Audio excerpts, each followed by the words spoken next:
Hey everybody, I'm Becky Adams. Thank you for stopping by today. Today I have a project using the February 2021 Hip Kit Club kits. So it is Cut File Tuesday, so obviously I am working with a cut file today.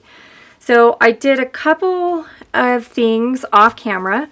First of all, I cut the cut file. This is a member cut file.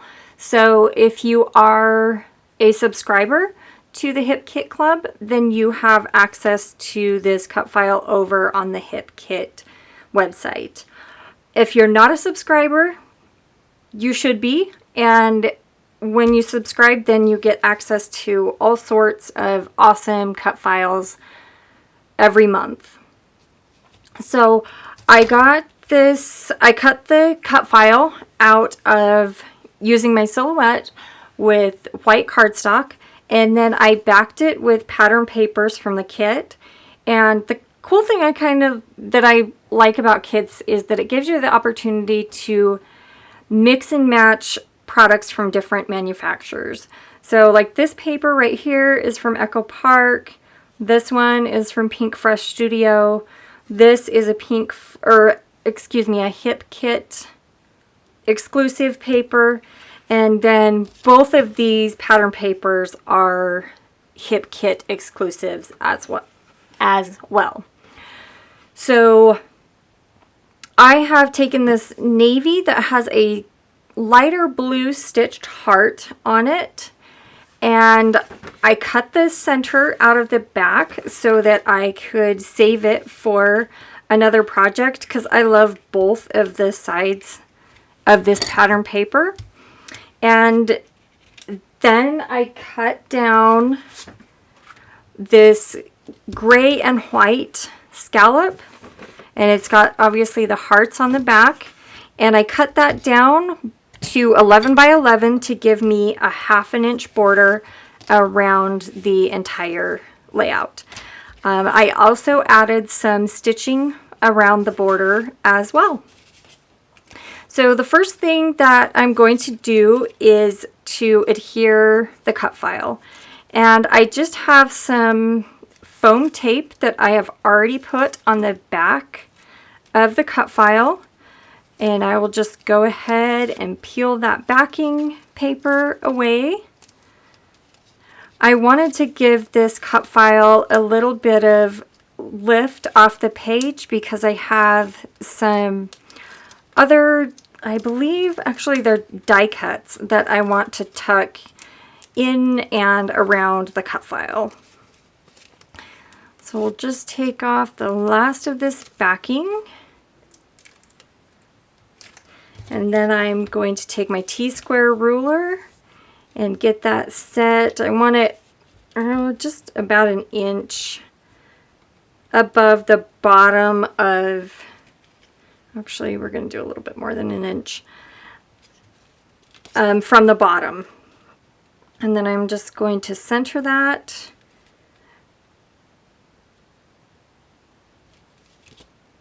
And press it down.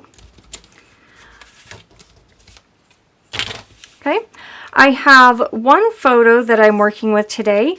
It's a 4x6 photo that I just printed here at home.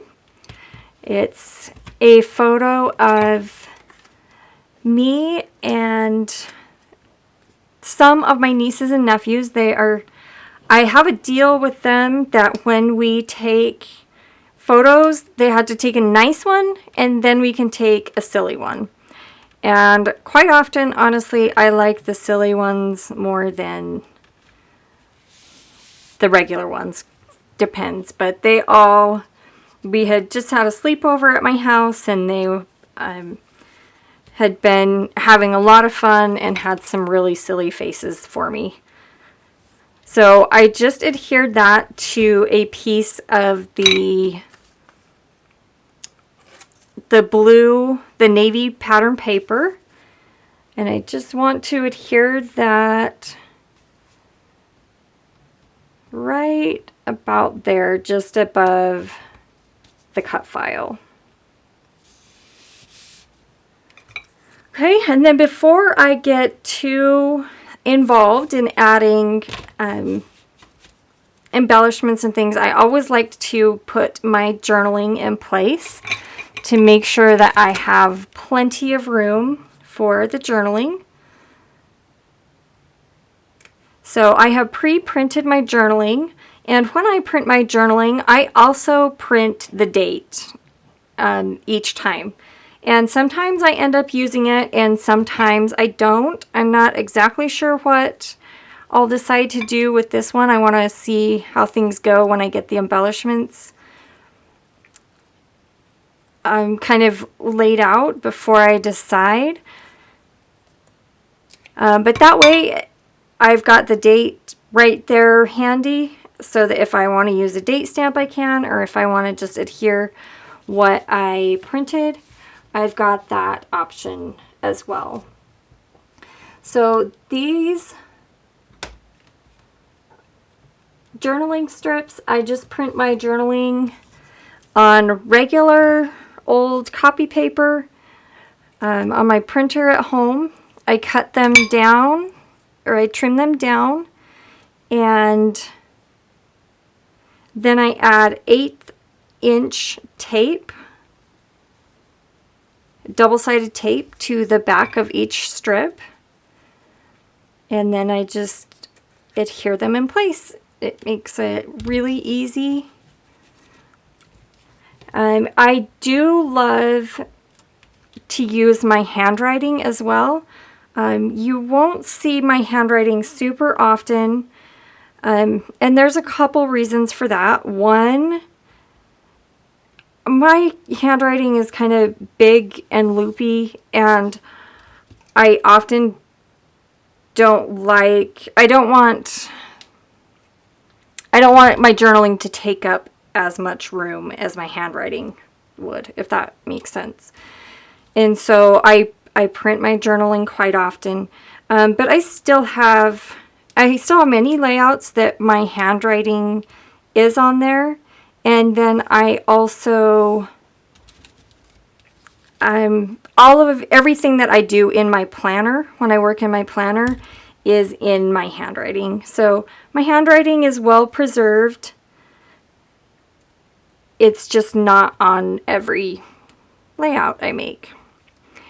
So these journaling strips are just overlapping the photo just a little bit. And that's just to do something kind of fun and tie the photo and the journaling together. So I want to add the date to this little label. So I'm going to put that down next, just with a little bit of double-sided tape. And I'm going to tuck that in. In fact, I'm going to trim that down just a little bit. And I just want to add that little label right there at the bottom. And while I'm doing that, I'm just going to go ahead and stamp the date. I'm going to stamp it just right on this piece of scratch paper first to make sure that everything looks the way I want it to. And then add the date right there at the bottom. So that's taken care of. And now that I have my 4 main elements, so I've got my title, journaling, photo, and date, then I like to start adding embellishments.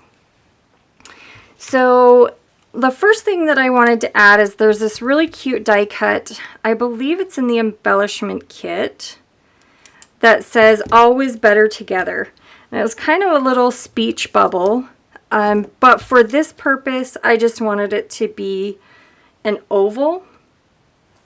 And I am adding a little bit of tape to the back, peeling off the backing, and I'm going to put that just right there in the center of the Q. And then if you've watched me, or if you've seen any of my videos, or are familiar with my work, you know that I love tags and I add them to nearly every project that I create. Since you're only going to be seeing the top portion of the tag here, I'm going to save this bottom portion for another project. I'm just going to put a little bit of adhesive here on the back, peel off the backing, and tuck this tag right here under the edge of the photo. And with that in place, I'm just going to tie a bow in this one quickly. I'm going to put two tags here close together.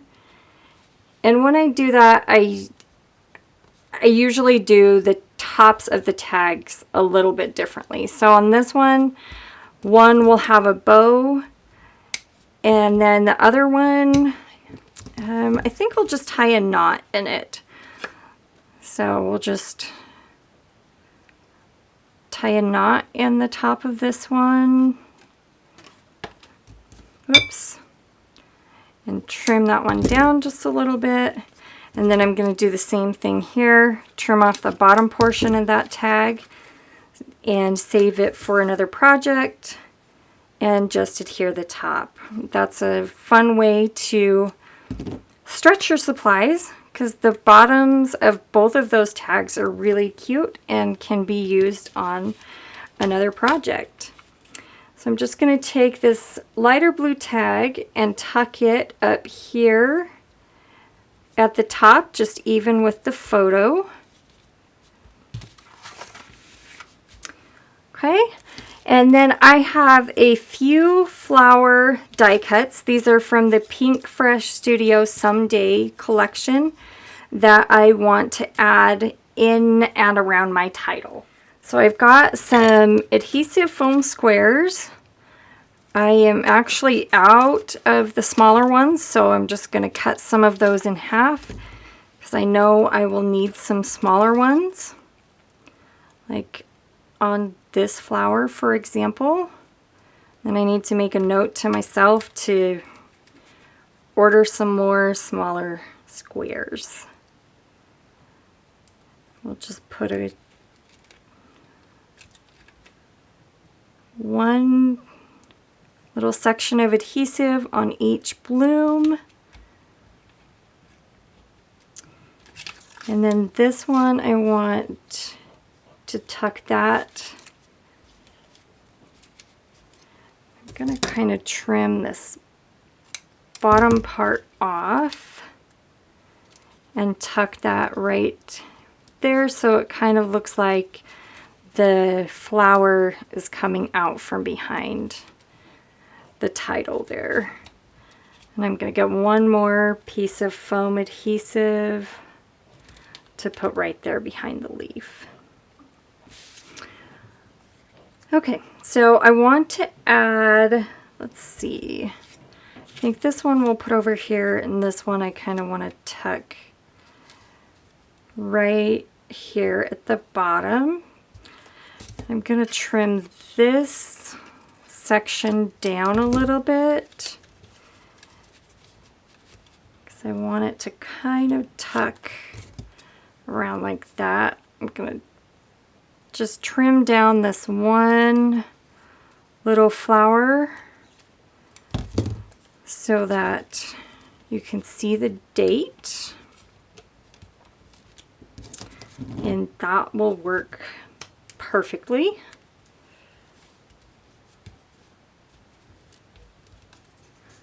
So just holding that in place, we'll put a pop dot. Whoops, got that just a little bit crooked. Move over so that we can see the date. And then I'll take some of these foam squares that I cut in half. They fit perfectly under these leaves. Whoops, that one's already got one. And adhere that one in place. Okay, and I want a pop of yellow down here as well. I'm going to have this yellow flower over here. I've got some yellow over here. And I want to make sure that there is some yellow down here as well. So I have just this little flower that I'm going to tuck. Let's see, do I want it right there? Actually, I think I kind of like it. I think right there. So it's kind of growing up in between those two flowers. And then this last die cut, and I think this one we're going to trim down quite a bit so that it just fits right there along the T. We'll just do the same thing, add a little bit of foam adhesive, a couple along the way over here as well, and tuck that one in place. Okay, so we've got the visual triangle created there with the flowers. We've got date, title, everything's coming together perfectly. I just want to add a few enamel dots to finish things off. So I think I'm going to stick with this light blue. Actually, maybe let's go with this lighter blue and the yellow. Now, I'm gonna use, let's see, what some smaller ones. We're gonna use mostly smaller ones here because we don't have a ton of room. I think over here we're even only gonna do 2 of them. And the same thing over here as well. And with these yellow ones, I just wanted to add them to the centers of a couple of these flowers. And I'm going to add one just over here on that flower to finish things up. And with that, I'm going to call this one finished. So thank you for so much for stopping by.